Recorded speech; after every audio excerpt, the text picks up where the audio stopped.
Fix అయిందా? Telugu మ్యాట్రిమోనీకి thanks చెప్పాలి. పెళ్ళంటేనే తెలుగు మ్యాట్రిమోనీనే. 26 సంవత్సరాల నమ్మకం, లక్షలాది సంతోషకరమైన వివాహాలు. తెలుగు మ్యాట్రిమోనీని డౌన్లోడ్ చేయండి.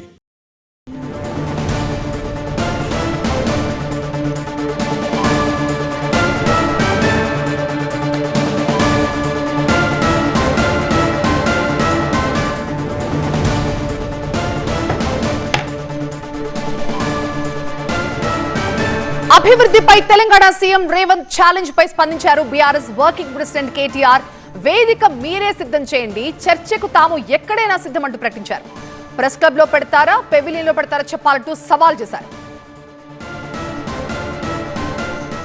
చర్చ పెడదాం రా అంటాడు. చెప్పు, మేము రెడీగా ఉన్నాం. అసెంబ్లీలో పెడతావా, ప్రెస్ క్లబ్లో పెడతావా, లేదా నీ జూబ్లీ హిల్స్ ప్యాలెస్కి రమ్మంటావా? కట్టినావు కదా 200 కోట్లతోనేది బోడీ పెవిలియనో ఆడ పెడతావా? ఏడ పెడతావో చెప్పొస్తాం. ముఖ్యమంత్రి విసిరిన సవాలుకు నేను రెడీ, మా పార్టీ తరఫున నేను వస్తా. చేసేదే చెత్త పాలన, దాని మీదకి వెళ్ళి చర్చ అంటాడు. వెల్కమ్. వరంగల్ చౌరస్తాలో పెట్టుకుందామా?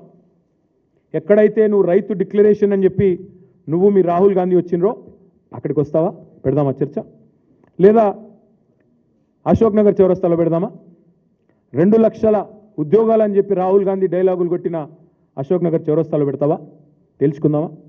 రైతు మీదైనా నిరుద్యోగుల మీదైనా దేని మీదైనా సరే టాపిక్ నీ ఇష్టం, ప్లేస్ నీ ఇష్టం, డేట్ కూడా నీ ఇష్టం. చేతనైతే నువ్వు వస్తావా, నీ రాహుల్ గాంధీ వస్తాడా, ఎవరు వస్తారో రండి. తప్పకుండా మిమ్మల్ని కనుక అక్కడ గణాంకాలతో సహా మీ తప్పులు బయటపెట్టకపోతే, మిమ్మల్ని మీ పరిపాలన యొక్క వైఫల్యాన్ని నగ్నంగా నిలబెట్టకపోతే అశోక్ నగర్ చౌరస్తాలో, వరంగల్ చౌరస్తాలో శాశ్వతంగా రాజకీయాల నుంచి తప్పుకుంటా. సవాల్కు సిద్ధమా? స్వీకరిస్తావా? ఛాలెంజ్ చేస్తే నిలబెట్టుకునే దమ్ముండాలి. రేవంత్ రెడ్డి గారికి ఏంటంటే అలవాటు, సవాల్ అంటాడు, పారిపోతాడు. కొడంగల్లో 2 సార్లు చేసిండు, ఇప్పటికి 3 సార్లు. జిహెచ్ఎంసీలో మేము గెలిస్తే రాజకీయాల నుంచి తప్పుకుంటా అన్నాడు 2015లో. మేము గెలిచినాం, 99 కొట్టినాం, పారిపోయినాడు. కొడంగల్లో నేను ఓడిపోతే రాజకీయ సన్యాసం చేస్తా అన్నాడు 2018లో.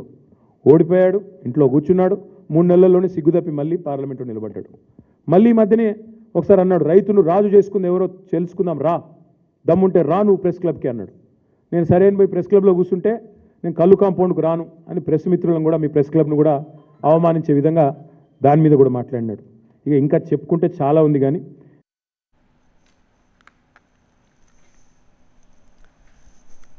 నిన్న రేవంత్ విసిరిన సవాల్ ఏంటో ఒకసారి చూద్దాం.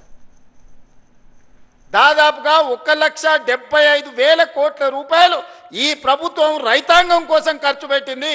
సరాసరి ప్రతి నెల 6,000 కోట్ల రూపాయలు రైతుల కోసం మేం ఖర్చు పెడితే మీరు 2,500 కోట్ల రూపాయలు కూడా ఖర్చు పెట్టలేరు.